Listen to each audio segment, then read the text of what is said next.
So mga tol, naganap na po kagabi ang open workouts ni Naoya Inoue at Alan Picasso sa Riyadh, Saudi Arabia. Nagpakita nga po ng bilis ng suntok itong si Picasso, footwork at malalakas na suntok sa mid pad. Mukhang matindi talaga ang paghahanda ni Picasso sa labang kay Inoue na magaganap na sa Sabado. Yan na po kasi ang pinakamalaking laban niya sa buong karir niya sa boxing. Pinanood pa nga po ni Inoue ang practice ni Picasso. Kahit na medyo malayo, sinusubukan ni Inoue na silipin ang galawan ni Picasso. Habang ang handler naman po ni Inoue na si Hideyoki Iwashi, sinabing nakakatakot daw itong si Picasso sa malapitan. Pinanood din po kasi nito ang galaw ni Picasso. Pero kumpiyansa itong handler ni Inoue na magiging madali lang daw para kay Inoue itong si Picasso. Maganda daw kasi ngayon ang paghahanda at kondisyon ni Inoue kumpara daw sa huling laban ni Inoue kay Murodjon Akhmadaliev, kaya excited na daw siya sa laban. Habang si Inoue naman mga tol, nagpakita na matutulis na suntok sa open workout niya, pero hindi po sumuntok sa mid pad itong si Inoue.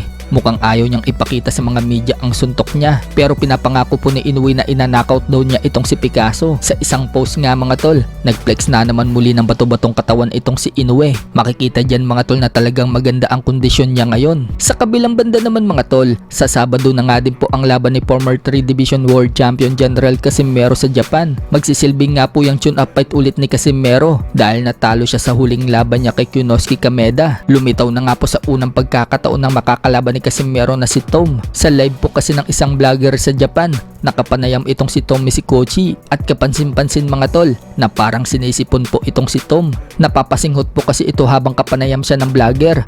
はい。移籍し、あれね、覚えてるんですよ。アベマ、分かったんで自分も。あ、 Pero sa interview kay Tom, sinabi niyang maganda daw ang mood niya sa featherweight division at relax na relax siya. Confident nga din daw siya dahil kondisyon daw siya at maganda ang kinalabasan ng training. Nilinaw nga din po ni Tom na hindi daw niya gagayahin ang estilo ni Kameda na tumalo kay Casimero. Si Kameda daw kasi matangkad at may reach advantage, habang siya mas matangkad naman daw siya kay Casimero, pero hindi daw katulad ng kay Kameda ang reach niya. Dagdag pa ni Tom, may ilang idea na daw siya kung paano talunin si Casimero. Plano nga daw niyang lusubin si Casimero at mag in and out. Gagamitin din daw niya ang kanyang jab at timing para mapigilan daw si Casimero kapag umatake ito sa kanya. ああ、もう一応想定はしてます。1ラウンドの間隔、どっちも予定はしてるんですけど、下がる。できれば前で止めたいですね。